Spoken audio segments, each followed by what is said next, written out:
Transfiguration movement, number 21. Righteous manhood, Mikhail Korbanyahu. A man is not one who possesses high levels of male hormones, but one who knows how to control them. Not possessing the ability to control oneself is being called a male, as well as specimens of same sex and other species of living beings. Men are not born, males are born. It is possible to become a man only as a result of self-education and working on oneself.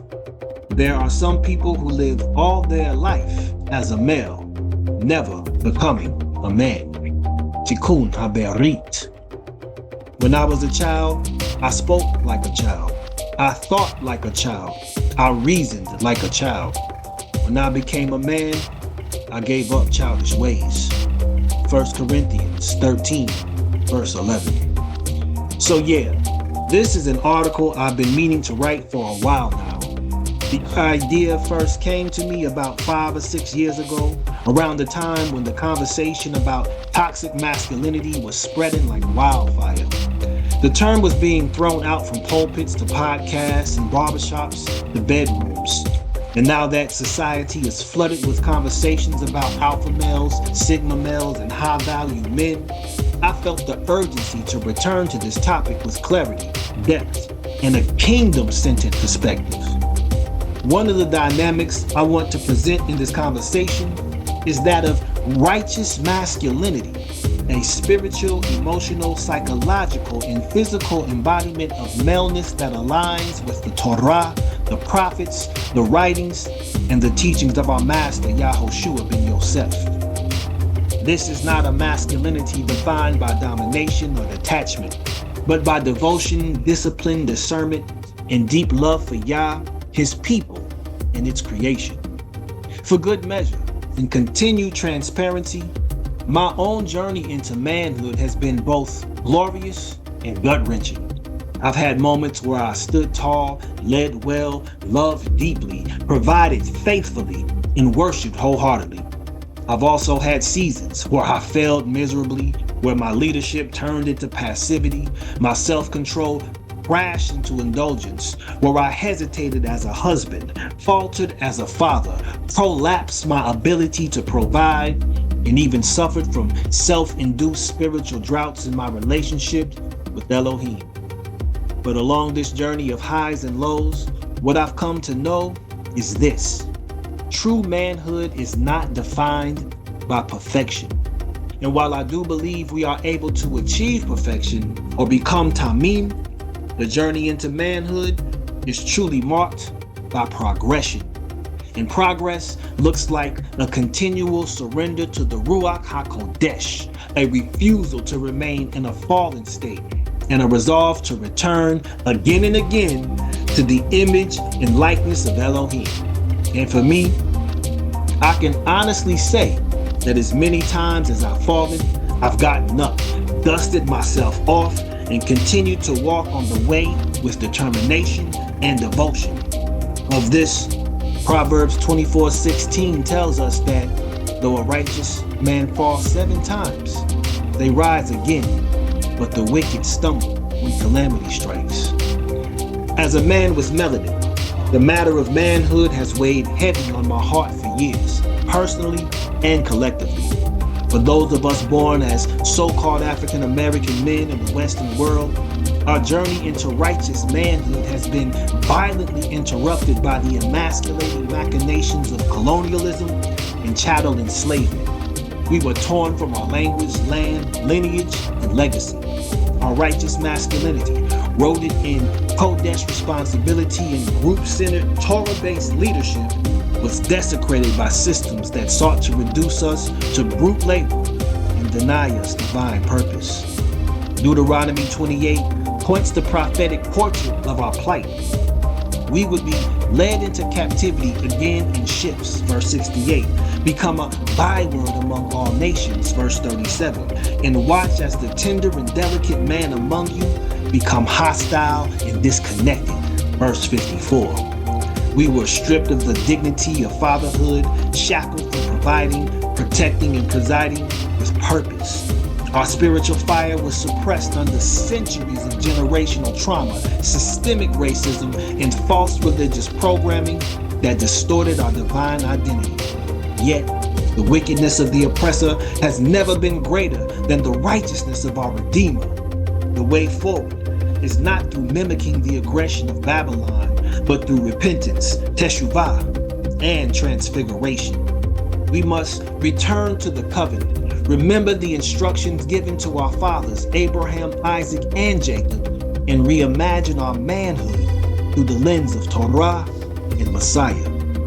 Through Messiah Yahushua, we reclaim our fire from heaven. We are not the emasculated caricatures produced by Western media, nor the violent distortion produced by systemic poverty. We are the seeds of Avraham, spiritual beings wrapped in flesh, chosen to ignite the earth with the knowledge of the Most High. As we humble ourselves, turn from wickedness, and return to the commandments, 2 Chronicles 7:14, we are transfigured from broken men into builders of legacy, kings of righteousness, and shepherds of sacred order. The time of being passive pawns in the enemy's matrix is over. We are called to rise with clean hands, circumcised hearts, and minds renewed in truth. We embody the righteous manhood that the world desperately needs to see.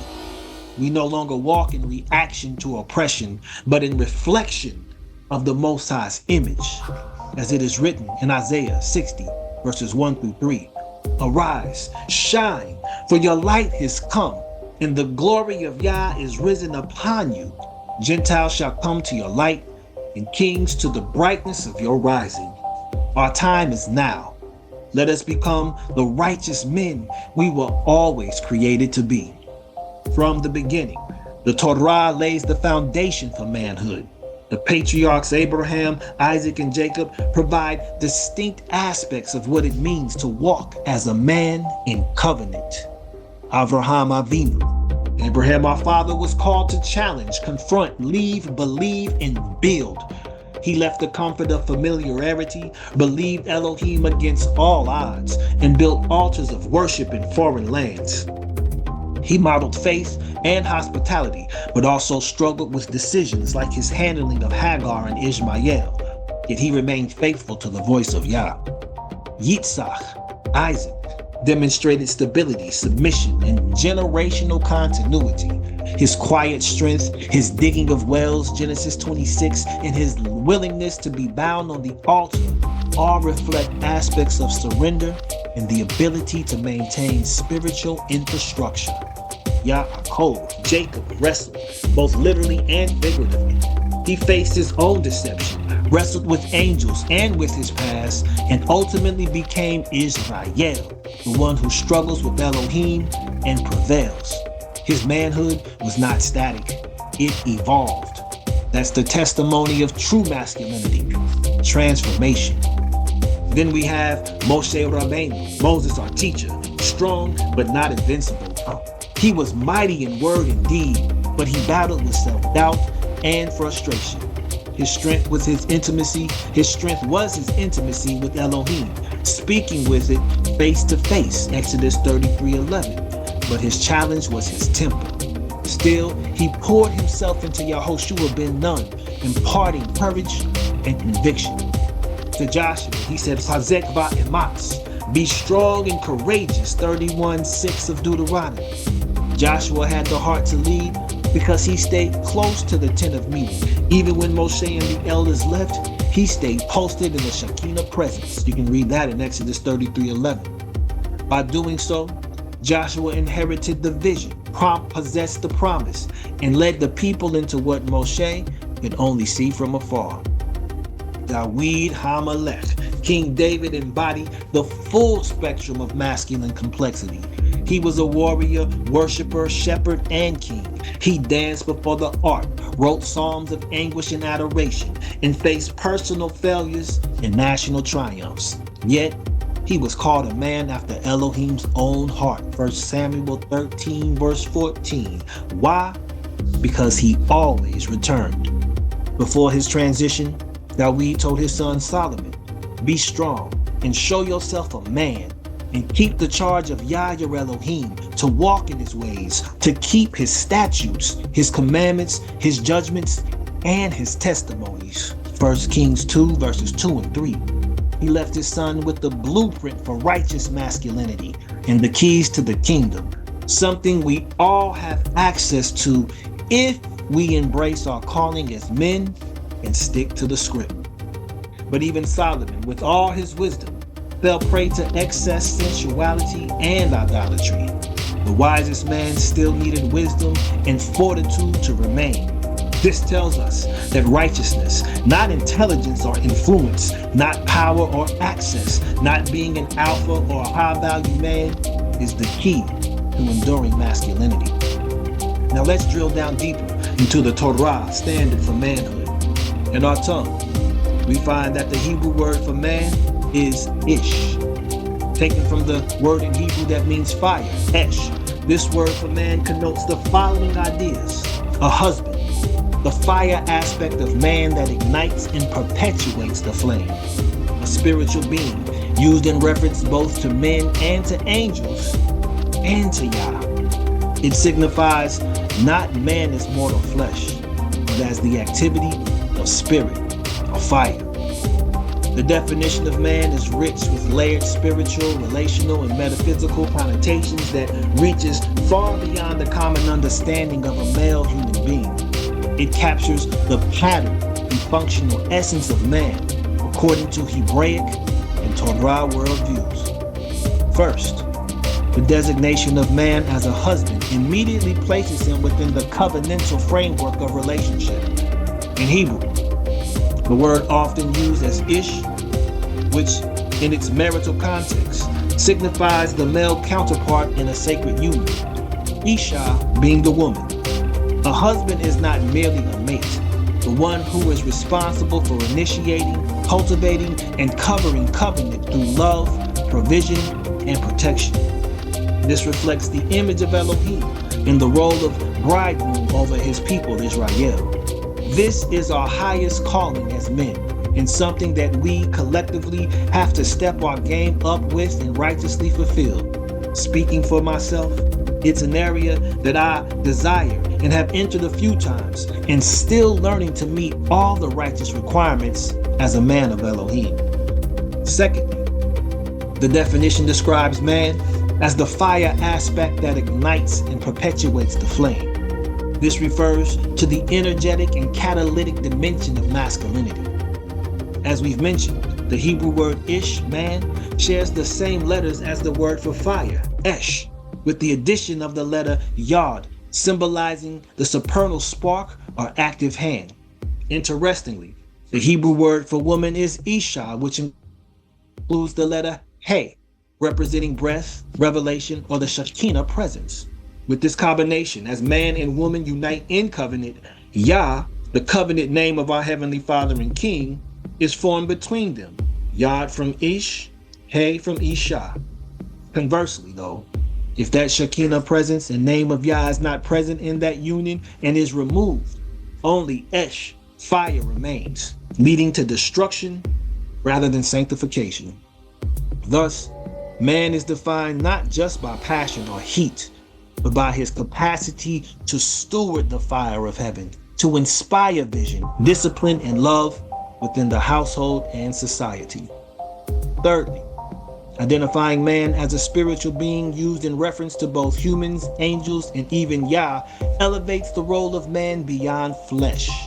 It connects man to the unseen realms and indicates that he is meant to operate as an agent of supernal energy. In scripture, the Hebrew word ish is sometimes used to designate angels. See Genesis 32:24 when Jacob wrestles with a man, or even appearances of Elohim in human form. See Judges 13. This understanding defines man not merely by his physicality, but by his function as a carrier of heaven's fire, order, and revelation. So, rather than interpreting man as mere mortal, this definition declares man to be a living flame, a man and a being who embodies spiritual purpose, initiates sacred relationship, and ignites movement and transformation in the world around him. The idiom for man in Hebrew is found in the phrase geber, a term that connotes strength, might, and majesty, and implies one who is valiant, a warrior, and one who prevails. The root gabar means to be strong, to prevail, to be mighty. When used idiomatically, a man is one who rises up in strength to fulfill his purpose. Another profound idiom is Ben Adam, son of Adam, which implies not only descent from the first man, but a moral and spiritual responsibility to walk as representatives of humanity's heavenly potential. In sum, the idiom of man in Hebrew speaks not only to his form, but to his function. He is fire, strength, and spirit, designed to reflect, protect, and project the image of Elohim into the earth. Thus, a righteous man is one who channels supernal strength, Aleph, through purposeful action, Yod, and refines his inner fire, Shin, to manifest the will of Elohim. Not to destroy, but to build. Not to control, but to cover. When we reverse the letters of Ish, we get She, meaning peak or summit, from creation. Ish was created to be the pinnacle of spiritual maturity and responsibility, reflecting Elohim's image in the earth. Psalm 8 verses 5 through 7 testifies to this reality. What is man that you have been mindful of him? Mortal man that you have taken note of him, that you have made him little less than divine and adorned him with glory and majesty. You have made him master over your handiwork, laying the world at his feet. This powerful psalm invites us to pause and reflect on the worth, purpose, and positioning of man, in this verse identified as Enosh within creation. Here the psalmist is in awe of Yah's deep regard for humanity despite our mortality and fragility. And yet, the verse affirms that man was made just a little lower than Elohim and crowned with kavod, esteem, and hadar, honor, a royal charge of heavenly stewardship. Let's now seek to comprehend the Hebrew word Enosh, used here for man, as we do what we do by breaking it down letter by letter. Aleph represents the supernal spark, oneness, and leadership. Nun symbolizes life, offspring, and continual motion, also humility. Vav connects heaven and earth, a hook or nail representing connection. Shin, fire, transformation, cosmic consumption, or sharpness.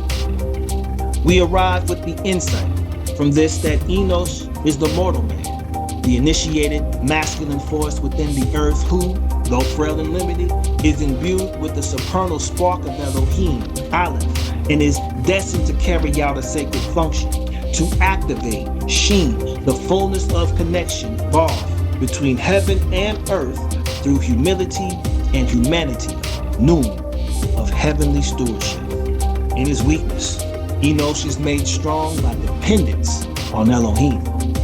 According to the Dictionary of Torah Names and Words, Enosh speaks of mortal benevolence, desiring and displaying wisdom, a masculine force not in domination, but in benevolent elevation of the earth's purpose, initiatory wisdom, capable of activating divine fullness through kindness and principled stewardship, the utilization of truth in purposes and goals, positioning man as one who treasures, who names, and who stewards energy like Pharaoh giving to Avram. Thus, Enosh is not merely a man in flesh, but a vessel of elevation, a mortal crowned with the potential of immortality through wisdom and benevolence. The psalmist is not shorting man by calling him Enosh. Rather, he is revealing the cosmic paradox that the most frail and flawed of all creatures has been entrusted with the most powerful mission to rule, serve, and uplift the creation under the authority of Elohim. As men walking in righteous manhood, we must awaken to our identity as Enosh. We must be humble, yet crowned, mortal, yet mighty through Elohim. We are called to discipline and to have dominion, not to dominate, but to subdue, tend, to serve, and to treasure as Adam did in the garden. We are not to despise our limitations, but rather to lean on our Creator who saw fit to place everything under our feet. As Enosh, we must live as stewards of truth, pillars of wisdom, and carriers of the masculine force that upholds life and sanctifies the earth. In this time of confusion about masculinity, may we be reminded that righteous manhood begins not with asserting power, but with aligning purpose, that even in our weakness, Yah is mindful of us and has called us to reflect his glory by being kings, priests, and servants in the earth. Master the earth not through might, but through meaning. Rule not by fear, but by faithfulness. Be Enosh, a man crowned in humility and clothed with purpose. Today, masculinity in the West has been stripped of its divine blueprint. Men are often reduced to wallets, warriors, and womanizers. The culture oscillates between hypermasculinity and emasculation. The spiritual compass is missing. But the Torah gives us clarity. Mishnah Avot 2:1 says, "Be as careful with the minor mitzvah as with the major one, for you do not know the reward for each mitzvah." This reminds us that the righteous man lives with intention. Every act matters. How we speak to our wives, how we discipline our children, how we conduct business, how we worship in secret. Zohar 125a states, "Woe to the man whose children say, he left us with nothing. But blessed is the man whose children say, he left us the name of the Holy One." This is our call, not just to provide money, but to transfer meaning, not just to leave possessions, but to pass down purpose. In his book, War Cry, The Battle for Our Identity, Family, and Future, Jason Williams declares men must become spiritual warriors who fight for their homes, their communities, and their souls. He goes on in the book to introduce the concept of the comprehensive man as one who has the courage to confront, the strength to stand firm, and the humility to weep. It's page 21.